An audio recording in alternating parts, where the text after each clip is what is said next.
Systematizing your business, systematizing your physician life.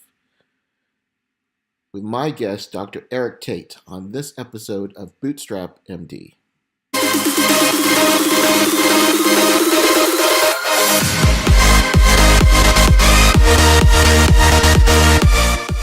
Hey guys, this is Dr. Mike Wu Ming. Welcome to another episode of Bootstrap MD. Really excited about the guest that I'm about to present to you guys. I'm sure you've heard the name if you've been on any of the Facebook physician forums. He goes in there, he gives lots of great information, and I finally got to connect with him on the phone, and I'm excited that he accepted my invitation to become a speaker at the upcoming Bootcamp MD that's happening in January. We'll talk more about that as we get on with the conversation, but first I want to introduce Eric. Now, Eric is, I like this, he's a semi-retired internist. How many of you want to be semi-retired or retired in Houston? He's a native of Mount Vernon, New York. He attended Baylor College of Medicine and Rice University, doing a dual degree MD MBA program. So he knew kind of business was up in the forefront of his mind. Did his internal medicine residency at UTMB Galveston, awesome. Along with his clinical work, he's president of Vernonville Asset Management, an investment firm that helps individuals gain access to private investment opportunities that create passive income and or capital gains while avoiding the volatility publicly traded stock and bond market. He created the Physician's Road, and that's a place where physicians can create their lives in medicine on their own terms by focusing on 5 key areas. We got wealth creation, professional practice improvement, health, external relationships, and personal development. He's married with 2 children. He enjoys traveling and speaking to physicians group in person and on his podcast. I believe it's called The Physician's Road. Is that right? Yes, it is. Right. And sorry, pulmonologist, he enjoys smoking a good cigar. But first of all, Eric, I want to welcome you to the program today. Thank you for having me. I've followed you in your groups on Facebook, and I realized that one day we were going to end up crossing paths because you know a whole lot and are very adept at helping physicians kind of break through the mindset that we often have of trying to do everything ourselves and kind of being locked into things. And I said, okay, Mike and I have to figure out a way to work together. You didn't know that at the time, but I've been following you. All right. Okay. I appreciate the kind words. But Eric, I want to talk about kind of, there's always, I'm a big superhero nerd, and there's always like a secret origin related to Spider-Man and Superman. So you've got all these different things. You seem rather young. I'm not going to mention your age, but you're semi-retired, which is incredible. And so I just want to talk about, how did you get into, the MD, the MBA, and all the different investment businesses that you've started? So it was interesting. In college, I was lucky in that I went to Morehouse College in Atlanta, and many of us go to Baylor College of Medicine for medical school. So we have a pretty good contingent that comes here to Houston from Atlanta. Mm-hmm. And I knew actually as a sophomore that they were setting up the MD MBA program. So anybody who knew me growing up knew I was always kind of a hustler. I always was entrepreneurially minded, had a business in college, had businesses in high school. They may have been service businesses where I was hiring myself out, but I was always kind of on that kind of hustle. People didn't realize in college that I actually was pre-med and was going to medical school. And so I knew Baylor was setting up the MD MBA program when I was still in college. And I figured that I wouldn't have to take the GMAT if I applied to Baylor and got in. And that's exactly what ended up happening. I was part of the second group of students that went through that dual degree program. So it was very early on in the arc. And so for me, I knew I wanted to have my hand in business. I just didn't know what shape that would take and what form of that would be. And so once I got to medical school, my college roommate called me because he and I had been kind of entrepreneurial minded. We lived together in different places. We looked at buying some real estate when we were in college, didn't pull the trigger. He said, "Hey man, you got to read this book. You got to read this book." So this was 1998, summer of 1998. Mm-hmm. I was, 2 months into medical school. He was up in New York, decided not to go to medical school, was doing some pharmaceutical rep stuff. And he's like, "Hey man, you got to read it." And that was kind of the purple book, the Rich Dad, Poor Dad book. And what that did was open my eyes to the understanding of divorcing labor from your lifestyle and divorcing working for money. And, I have physicians in my family. And so, medicine wasn't a foreign concept to me, but creating a self-sustaining business that did not require me to be in it all the time was not a concept that I'd been introduced to. Not even I wasn't even introduced to that in business school, which I ended up going to like a year later after the first year of medical school, right? They're just not concepts that were really taught in terms of how do we create things that will exist without our continuous kind of full-time labor input. And how do we build things using kind of our minds and processes and systems so that we're not always the cog in the machine, making the machine go. And so for me, the origin story is really more an evolution than kind of this massive awakening necessarily. Now, when you got out of residency, did you go straight into a job? Did you already start looking at different investments? Where did your path go? So when I was a first year medical student, I actually bought the condo that I was in, did the calculation, realized it was going to be cheaper for me to buy it than to continue to pay rent. Right. So I said, okay, let me buy this. And then when I went to residency, I rented it out to another Baylor medical student. So, UT Galveston's about 45 minutes south of Houston, right on the Gulf of Mexico. And so I hadn't done any training yet in terms of real estate or know how to do it. I just kind of intuitively kind of understood it a little bit. My mother had some rental property. My dad had some rental property in Manhattan when we were growing up. Didn't necessarily do well, but it was there. So I wasn't afraid of tenants necessarily. And then I just said, you know what? It's self-contained. It's a condo. I'll just buy a home warranty policy. Let them just pay for the home warranty and take it out of the rent if anything breaks. Let's just see how it goes. It was only for a couple of years. So I had already started investing kind of before I got out. And so when I got out of residency, the question was for me, okay, I had learned enough in business school to realize that because I was healthcare management entrepreneurship was my concentration. I understood that the PCP model, the cognitive specialty model, was completely disadvantaged in the payment system. So I understood that. So I said, you know what? I still like the long-term nature and care of taking care of patients for an extended period of time. I'll make money doing something else. So I said, I will become an employed primary care physician. So I joined a mentor of mine who lived a very nice life, lived in one of the most expensive neighborhoods in the country because he knew kind of a little bit of the ins and outs of primary care medicine. I liked his lifestyle. I was like, all right, I'll do this. But what I did do was say that I'm only going to work, 4.5 hours initially. 4.5 days a week initially, and then eventually down to 4 days a week. I wasn't going to be 5 days a week, nose to the grindstone, 30 patients a day. I was like, listen, pay me less. That's fine. Pay me commensurate with my productivity. I'm fine with that. But I always carved out that time to be able to build something of my own that did not require me to be in it all the time. Now, so when you joined this, what was kind of the transformation to going from, I believe when we talked on the phone yesterday, you're working about a day a week in medicine right now? And then, yes. Right. So how did that transition happen? 4.5 days to 1 day? How did the transition go? Yeah.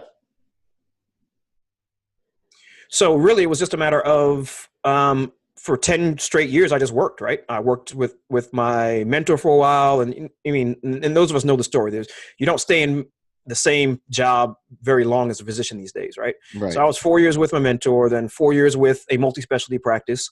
And then interestingly enough, 2 years with the hospital, which was ironic because I'm part owner of the hospital. So I was technically kind of semi-employing myself, but there were lots of layers of management in between.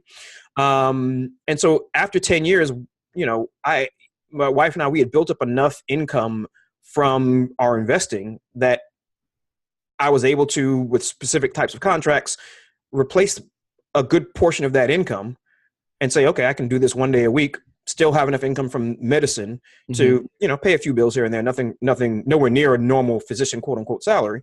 But we had income from other sources. And so it was just a 10-year process of building up those income streams. It's just like anything else, right? I tell people this is a marathon. It's not a sprint. You're not going to snap your fingers and become financially independent overnight.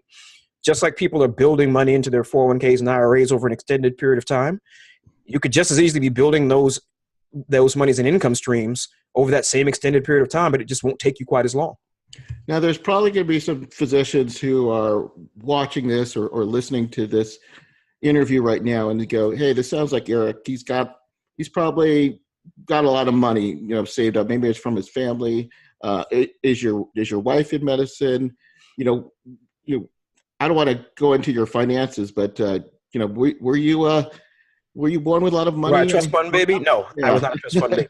I was born comfortably middle class, but I had student loans from medical school. I had student loans from business school. My wife has student loans from medical school and undergraduate as well. So we came out with probably 450,000 between us. And we were both primary care physicians. So neither one of us are highly paid subspecialists or anything like that. Right.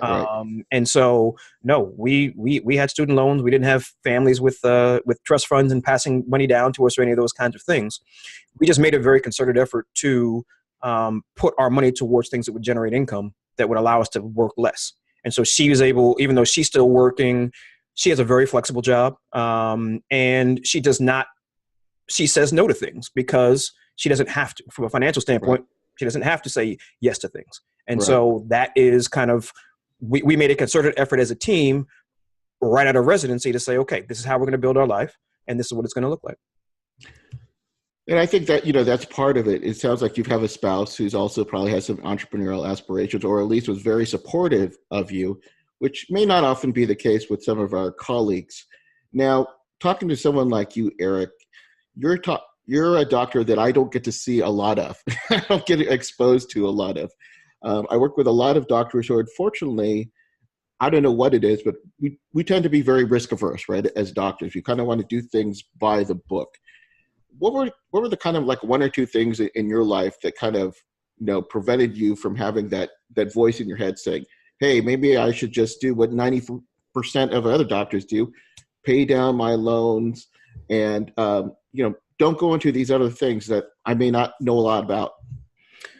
Well, so it's interesting, right? I have a very different sense of what risk is, right? And so a lot of it is just mindset.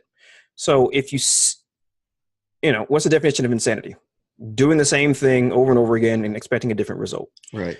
None of us can say that physicians, whether we were going through training, through medical school, being out in practice, can say that physicians as a lot are a happy group. So the question that I asked myself was, well, if everybody is doing this same thing and most of them are not happy or not satisfied in what they're doing, why would I do that same thing? Why, if more than 50% of the profession, if they had the chance and could make the same amount of money doing something else, would leave, why would I follow that pathway? And so for me, what's risk, right? We're told we are indoctrinated as into what risk is and what risk isn't by people who have a vested interest to sell us things. For the people who take a different path, most of the time they don't have anything to say. They're just going to figure out how to live the life that most supports them in terms of how they want to live. And so it was really just a question of what kind of freedoms did I want, right? As physicians, we're all going to have a certain amount of financial freedom from the standpoint, as long as we work, we'll have money in our pocket. So none of us are going to be destitute. None of us are ever going to be on the side or homeless unless we choose to be. The question isn't so much whether or not we can make money or make a livelihood. The question is, what kind of life do we really want to live? So that to me was a question I was asking, right? What's the risk that I go down the pathway of everybody else who is not fulfilled, who doesn't like what they're doing, who wants to get out, who's feeling burned out? That's a pretty high, 80 at the maximum capacity, right? So what are the chances that I'm not going to feel that way, right? And so to me, risk was not doing something different, right? Right. And so I think we've been indoctrinated to think that risk is one thing when it actually is something very different.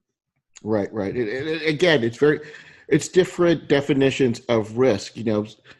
Starting a side job may sound risky, but so is your unhappiness. And one of the things that I had with one of my students was she was a radiologist and she's been depressed. Well, I asked her, how long have you been depressed? She's been depressed for 25 years.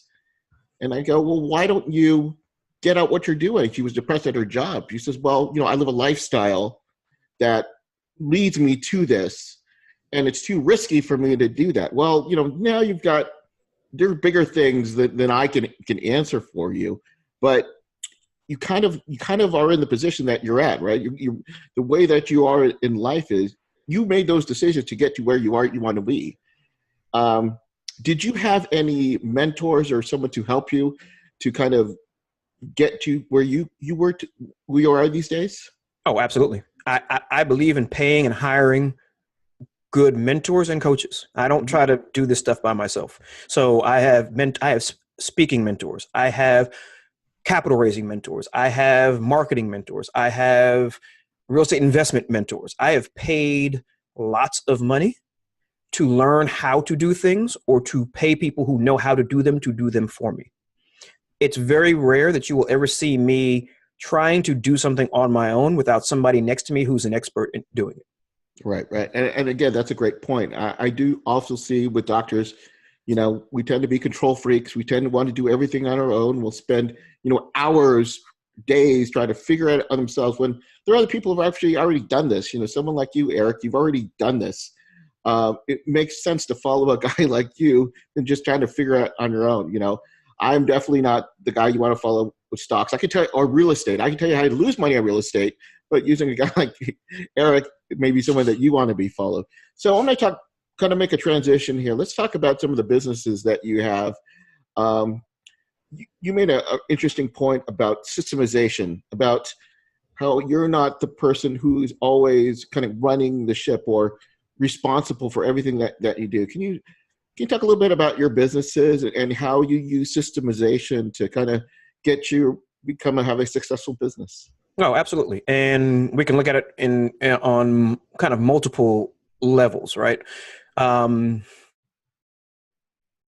It's too long. Okay, so if we were to talk about it, let's stay in medicine for a second.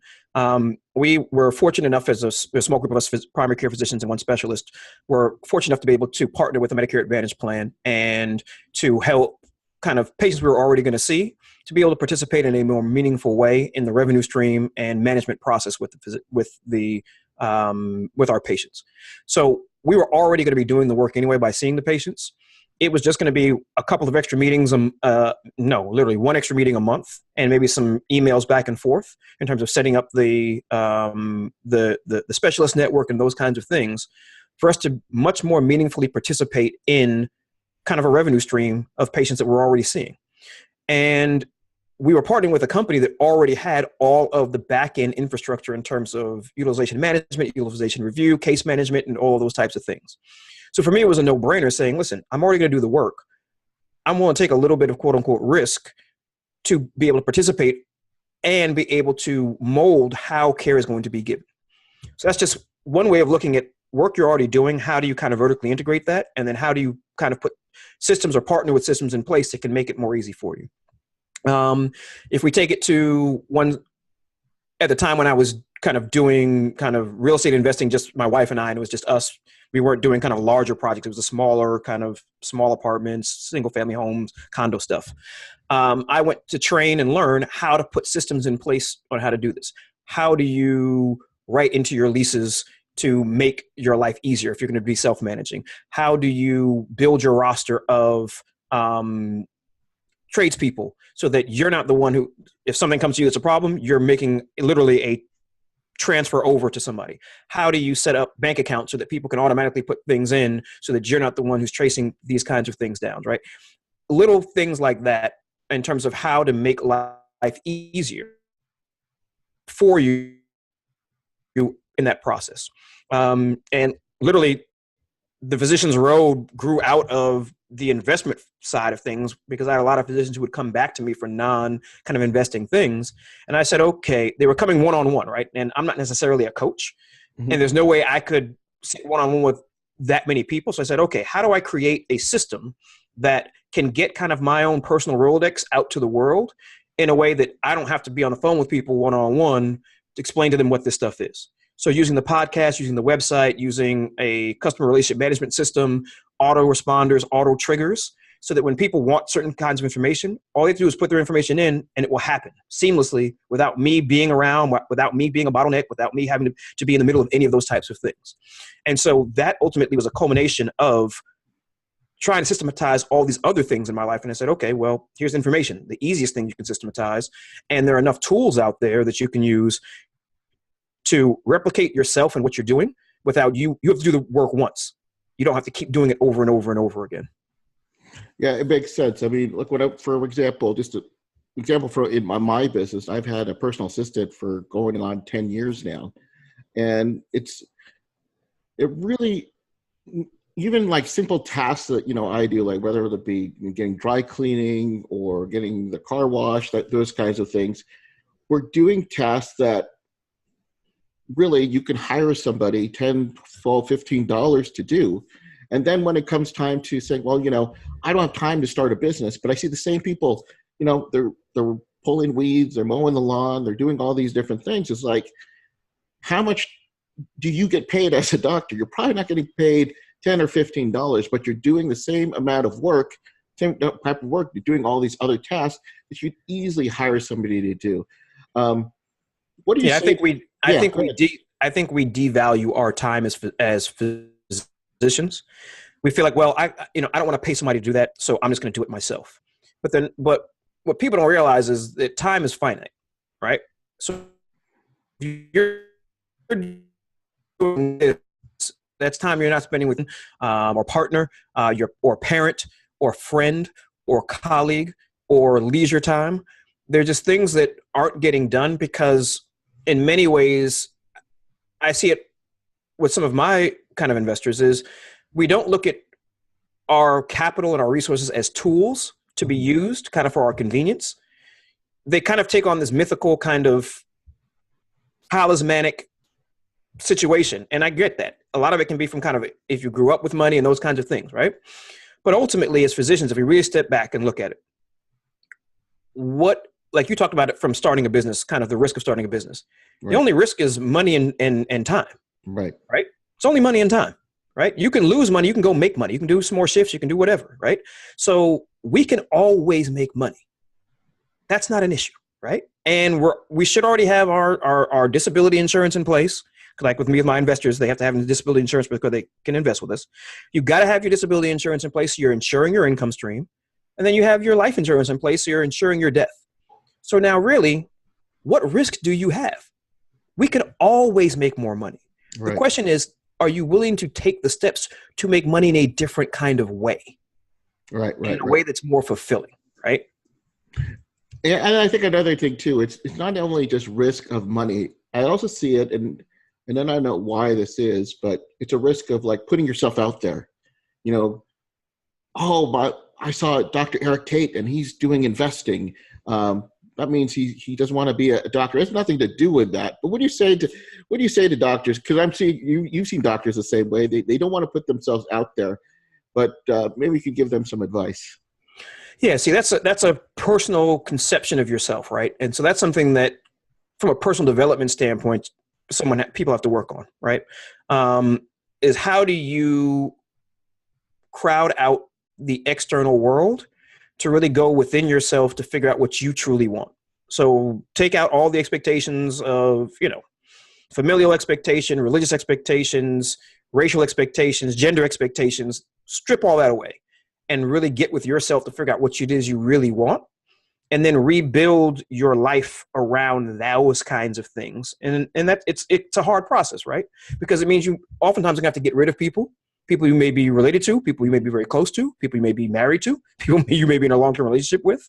And that's why personal development is a big cog in our kind of physician's road model, because nothing changes until you change, right?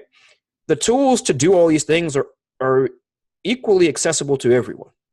Right. Those who choose to do it make a conscious decision to say, I'm going to change this thing. If they don't have superpowers, they don't have, they're human beings that put their pant leg on one time or the other. They just decided that they wanted something different. And so before anything else, the personal development and really getting deep down into what it is that you want, that's the only way change happens. Change can't come externally. Change has to come internally.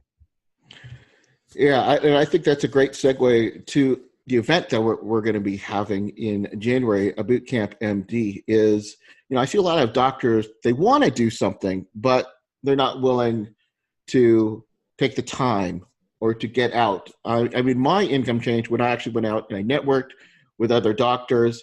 Meeting someone like yourself, Eric, could be life-changing, in my opinion, to another doctor. I'll just talk about this event that's coming up. You're going to be speaking on a few topics. What kind of topics or what kind of information are you going to be sharing with the doctors at Bootcamp MD? So I think I'm going to talk really around the kind of concept of leverage, right? Leverage to me is kind of in many ways all powerful, and leveraging your time, leveraging your resources, just kind of things we were talking about earlier. There are ways to get to where you want to go in terms of kind of activities outside of medicine that aren't going to require you to spend 10 years figuring stuff out. And so getting a clear understanding, we're really going to talk about kind of getting a clear understanding of what you're trying to do and accomplish.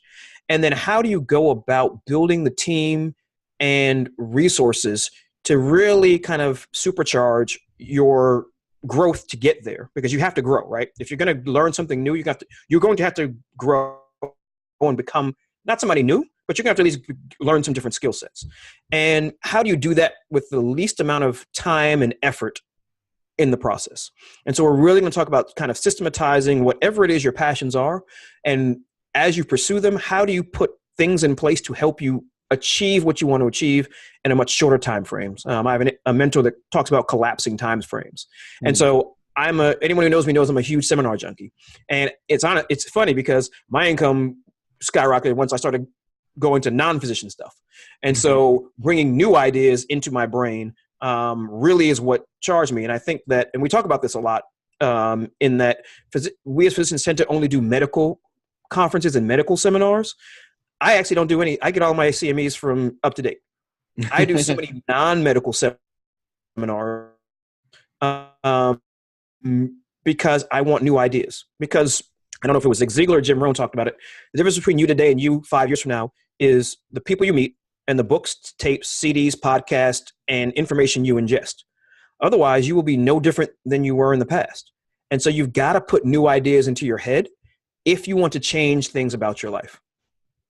That's awesome. That's awesome. Yeah. So again, Dr. Eric Tait will be joining us at Bootcamp MD. It's happening in San Diego, coming in January 26th, 27th, where you get to meet and connect with like-minded doctors. I'll be sharing you kind of the strategies that helped me when I left medicine several years ago, started a multi-million-dollar business, and now work, I guess I could say I'm semi-retired as well. I'll get say that as well. I only work a handful of hours, but I've got passive incomes that helping me, with my income and with my family. And if that's someone like you, you need to be here. You need to be coming to Bootcamp MD. It could literally cost you $1,000 if not there. For those who aren't going to Bootcamp MD, those who shouldn't go to Bootcamp MD, if you like where you're at right now and you like the way medicine is going, you don't want to connect with other doctors who, have brought in passive income, passive wealth. Those are the reasons why you shouldn't be. Obviously, I'm being facetious here, but Dr. Eric Tait, anything else you'd like to share with the audience before we leave today? Yeah, just that some of my most transformational conversations and experiences have come at seminars and workshops. And so that's why I do them. Anyone who knows me knows I do them religiously. And so oftentimes it's not what happens from the stage. It's with your co-attendees. It's around the bar. It's just side conversations that happen where a magical spark will lead you in a completely different direction, or will unlock will give you the key to unlock something you just couldn't figure out. And it's a simple conversation that somebody's going to make it so much easier for you to move to whatever the next level is that you're trying to move to. So I highly recommend, whether you come to this conference, you have to start getting out and putting new ideas in your brain in person. I mean, everybody likes to do web stuff these days, and everybody likes to kind of do webinars and all these kind of things, but nothing beats being in person, on the ground, in front of people, belly to belly, talking over things and just rolling through ideas and getting around great minds to just talk about things in general. Yeah. And I love the point you made about going to conferences that are non-medical. If you're like me, you probably go to conferences where you're the only physician in the room. Yes, all the time. I just got back from an event in Florida. It was about medical marketing. And I go, why? I know there's one other family physician in there. In a room of nearly 100 people, why are there only 2 doctors here? And it was about marketing your clinic, which is one of my companies. That's what we do. But why am I the only one here? When if you want to learn about becoming a surgeon, what do? You follow a valuable surgeon. If you want to learn about real estate, where do you go? You go to the real estate conferences, right? If you want to learn about success, you go to success conferences. It just makes sense. Eric, again, thank you for joining us on this. I look forward to connecting with you in San Diego. And here's the thing with my speakers who are coming. They're not going to be hiding behind the stage. They're not going to be going, I don't know if you have I should probably be presumptuous. I assume your private jet isn't picking you up, on the way back to Houston on the ride. You're going to be at the bar. I'll probably be flying Southwest for this one. Okay. You're going to be out with the cigars and sharing your knowledge that I think is very valuable. And when I'm not on the stage, my plan is to be right in the audience taking notes like everyone else, because this is an educational time, and this is what I spend my time doing. All right. So I hope to see you guys coming up in January at Bootcamp MD. Thanks again for watching, and we'll hopefully see you guys soon. Take care, everybody. Great. Look forward to seeing you all.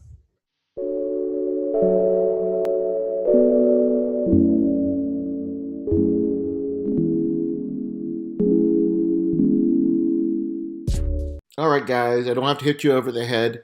If you'd love to register for Bootcamp MD coming up in January, here is the link. You don't have any excuses. I want to meet you. I want to hang out with you. I want to share with you strategies that can make a big difference in your physician life. You get to meet great guys like Dr. Eric Tait, Alex Neem, and some other additional speakers soon to be announced. Hope to see and talk to you guys soon. This is Dr. Mike Wiming. Keep moving forward.